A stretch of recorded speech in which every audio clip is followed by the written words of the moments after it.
함께 보실 하나님 말씀은 디도서 2장 1절에서 10절까지의 말씀입니다. 신약성경 348페이지 전으로 있습니다. 디도서 2장 1절에서 10절까지의 말씀을 드라마 바이블로 봉독하겠습니다. 오직 너는 바른 교훈에 합당한 것을 말하여 늙은 남자로는 절제하며 경건하며 신중하며 믿음과 사랑과 인내함에 온전하게 하고 늙은 여자로는 이와 같이 행실이 거룩하며 모함하지 말며 많은 술에 종이 되지 아니하며 선한 것을 가르치는 자들이 되고 그들로 젊은 여자들을 교훈하되 그 남편과 자녀를 사랑하며 신중하며 순전하며 집안일을 하며 선하며 자기 남편에게 복종하게 하라. 이는 하나님의 말씀이 비방을 받지 않게 하려 함이라. 너는 이와 같이 젊은 남자들을 신중하도록 권면하되 범사에 내 자신이 선한 일에 본을 보이며 교훈에 부패하지 아니함과 단정함과 책망할 것이 없는 바른 말을 하게 하라. 이는 대적하는 자로 하여금 부끄러워 우리를 악하다 할 것이 없게 하려 함이라. 종들은 자기 상전들에게 범사에 순종하여 기쁘게 하고 거슬러 말하지 말며 훔치지 말고 오히려 모든 참된 신실성을 나타내게 하라. 이는 범사에 우리 구주 하나님의 교훈을 빛나게 하려 함이라. 아멘. 함께 읽은 본문의 말씀을 가지고 믿음을 보여야 할 사명이란 제목으로 말씀 나누고 기도하도록 하겠습니다. 디도서는 바울이 쓴 여러 서신들 가운데 목회 서신으로 분류됩니다. 그 내용이 바울의 아들과 같았던 목회자 디도에게 그레데에서 감당하는 그 목회를 위해 권면하는 여러 주제들을 담고 있기 때문에 그렇습니다. 어느 교회나 마찬가지겠지만 갈등, 문제가 없는 교회가 있겠습니까? 사람이 살아가면서 서로 관계를 맺다 보면 또 교회를 이루어 가다 보면 문제들이 있게 마련입니다. 바울은 목회자가 된 디도가 그레데의 교회에서 부족한 부분들을 그렇게 바로잡기를, 특별히 리더들인 장로들을 각성에 잘 세우기를 원했습니다. 그래서 주의 본문에서는 바울은 장로들로 세움받게 될 인물들이 어떤 행실과 덕목을 갖춰야 하는가 하는 것을 디도에게 상세히 가르쳤습니다. 그리고 어제 본문은 복음을 듣고도 따르지 않고 자기 생각을 주장하는 할례파 유대인들과 거짓 교훈 그리고 게으름, 욕망을 따라 사는 그레데 교인들을 엄히 훈계하고 목회자 된 사명을 잘 감당할 것을 디도에게 권면했습니다. 이어서 오늘 본문은 교회를 이루고 있는 각 세대를 향해 디도가 해야 할 목회적인 가르침의 내용들을 담고 있습니다. 먼저 교회 안에서 나이가 많은 노년층을 향해서는 어떠한 것을 가르치라고 오늘 본문에서 디도가 권면합니까? 함께 오늘 본문 1절에서 3절을 한 목소리로 읽어보도록 하겠습니다. 같이 읽습니다. 시작. 오직 너는 바른 교훈에 합당한 것을 말하며 늙은 남자로는 절제하며 경건하며 신중하며 믿음과 사랑과 인내함에 온전하게 하고 늙은 여자로는 이와 같이 행실이 거룩하며 모함하지 말며 많은 술의 종이 되지 아니하며 선한 것을 가르치는 자들이 되고. 아멘. 먼저 바울은 디도에게 바른 교훈에 합당한 것을 말하라라고 합니다. 이 먼저 바른 교훈이란 말이 무슨 뜻일까요? 이는 이단들 가르침과 달리 건전하고 건강한 가르침, 즉 성경에 기초하고 있는 교훈들을 뜻합니다. 성경에 기초하고 부합된 것을 전달하려는 대상에게 잘 받아들여질 수 있도록 합당하게 말하는 것이 목회자의 역할이라는 것입니다. 마치 요리사가 자신의 음식을 먹을 대상의 연령이나 건강 상태, 때로는 그 나이까지 고려해서 잘 소화하고 먹을 수 있도록 준비하듯이 목회자인 디도도 그렇게 연령에 따라서 또 복음을 잘 전할 준비를 하고 그 사명을 감당하라는 것이죠.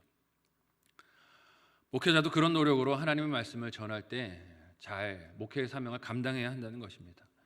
그렇게 준비하면 목회 대상의 세대를 고려할 때 늙은 남자로는 오늘 말씀해 보니 절제와 경건함과 또 신중함과 믿음, 사랑, 인내함에 온전하도록 그렇게 가르치라고 합니다. 왜 이런 구체적인 항목들을 들어서 언급하는 것일까요? 당시나 지금이나 마찬가지만 나이가 많은 남자에게 있는 것이 무엇이겠습니까? 경제력과 권력이라 할 수 있겠죠. 이런 사람들은 가정과 교회에서 어른의 역할들을 하는 사람들입니다. 공통적인 특징이 있다면 가진 물질과 힘으로 할 수 있는 일들이 많다는 것입니다. 물질이 있고 또 시간이 있고 힘이 있으니 그것을 가지고 할 수 있는 것들이 많이 있죠. 이렇게 돈과 힘이 있으면 어떻습니까? 자기의 경험과 생각 그리고 가지고 있는 주변 세상의 비슷한 환경에서 만난 사람들의 행실들을 보면서 답습할 수가 있겠죠. 저 사람 돈 가지고 이런 일 하니 나도 그래도 되겠구나 하는 생각이 있을 수 있는 것입니다. 그런데 바울은 디도에게 이런 어른인 남자들의 성도들에게 절제와 경건함과 신중함과 사랑과 인내하며 온전하게 되도록 합당한 것을 말하라 라고 해요.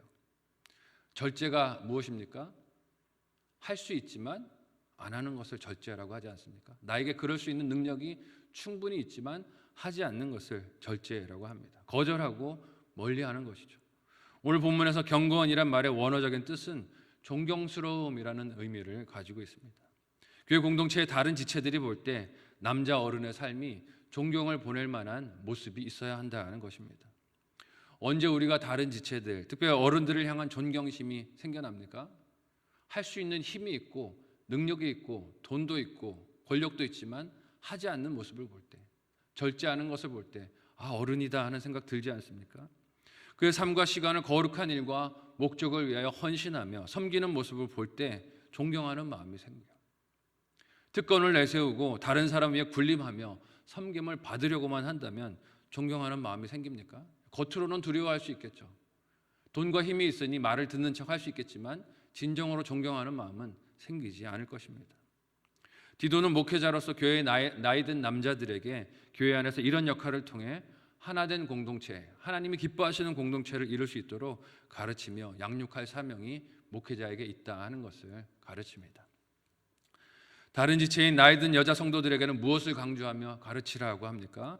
행실이 거룩하고 모함하지 않으며 많은 술의 종이 되지 말고 선한 것을 가르치는 자들이 되라고 합니다. 여기서 그 행실을 거룩하게 하라는 것은 교회 사역에 구별된 마음과 태도로 참여하게 하라 하는 것이겠죠.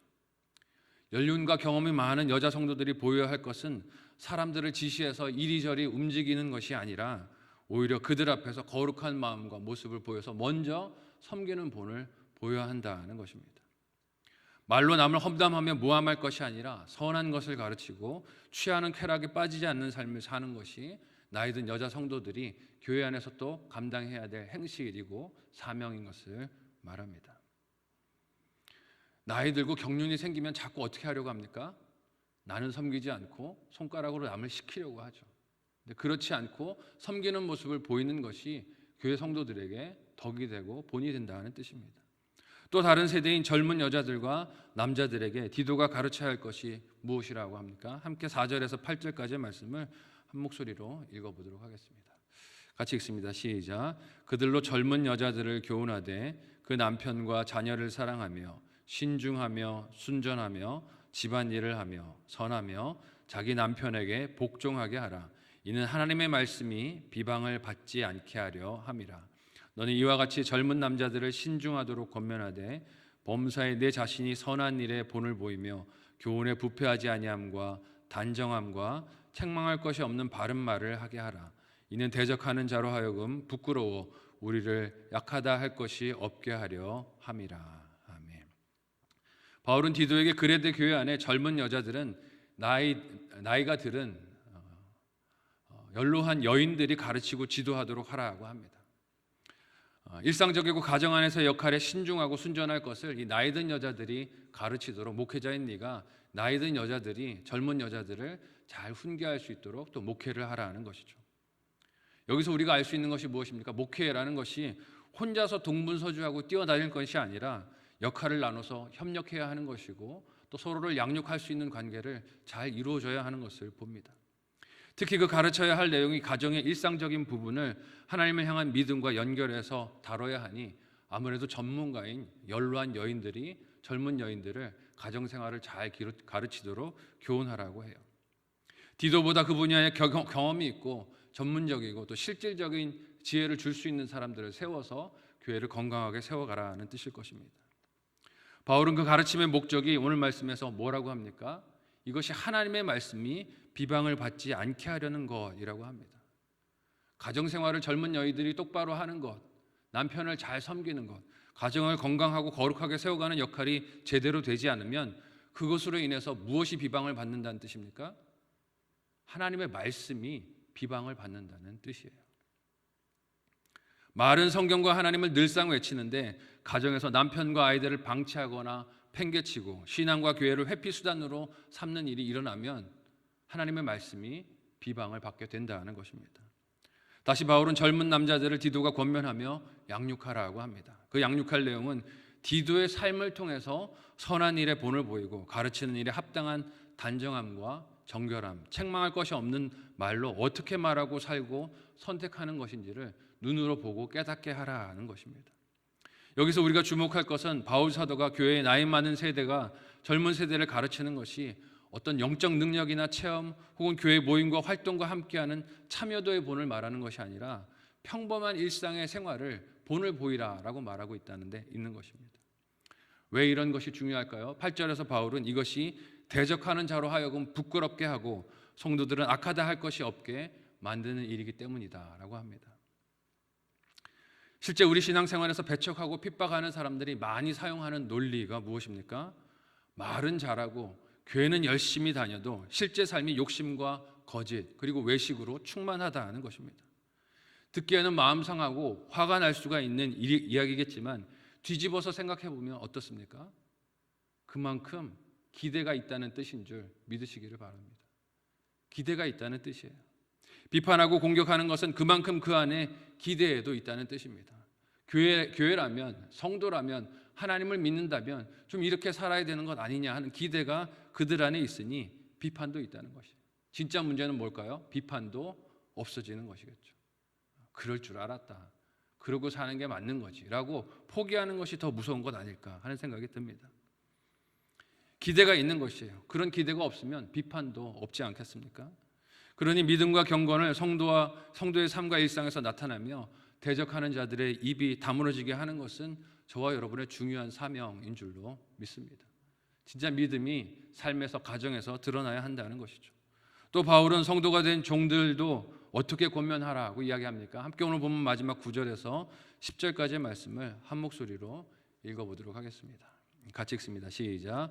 종들은 자기 상전들에게 범사에 순종하여 기쁘게 하고 거슬러 말하지 말며 훔치지 말고 오히려 모든 참된 신실성을 나타내게 하라. 이는 범사에 우리 구주 하나님의 교훈을 빛나게 하려 함이라. 아멘. 세상의 모든 고용인들은 피고용인들을 향한 불만과 원망이 있지 않습니까? 늘 내가 일하는 게 내가 받는 것보다 더 많이 하는 것 같아요. 그래서 불평과 원망을 쏟아놓습니다. 모든 것을 다 자기 중심으로 보기 때문입니다. 그래서 때로는 훔치는 것도 정당하다라고 여길 때가 있어요. 내가 응분의 대가를 받지 못하니 훔치는 것도, 그게 물질이 됐든 시간이 됐든 훔치는 것도 정당하다라고 주장할 때가 많습니다. 그런데 바울은 목회자인 디도가 성도들 중에 종의 위치에 있는 이들이 성실과 순종함으로 정직으로 하나님의 교훈을 빛나게 하라고 합니다. 세상은 그렇게 할지언정 너희는 하나님을 진심으로 사랑하고 하나님 말씀을 따라서 맡은 역할을 그렇게 신실하게 감당하라는 것이에요. 사람이 보든 보지 않든 하나님 앞에 그렇게 감당할 때 그것이 하나님의 교훈을 빛나게 하는 것이다 라고 합니다. 우리의 삶이 이와 같이 하나님의 말씀과 빛의 능력을 드러내는 창문이 되시기를 예수님의 이름으로 간절히 소원하고 축복합니다. 교회 왔을 때만 믿음이 아니라, 기도할 때만 믿음이 아니라, 예배에 앉았을 때만 믿음이 아니라, 우리 일상에 돌아갔을 때, 자녀들 앞에 섰을 때, 우리가 직장에서 생활할 때, 하루하루의 삶을 살아갈 때마다 하나님의 말씀이, 하나님의 교훈이 우리의 삶을 통하여 아름답게 빛나기를 예수님의 이름으로 간절히 소원하고 축복합니다. 아멘.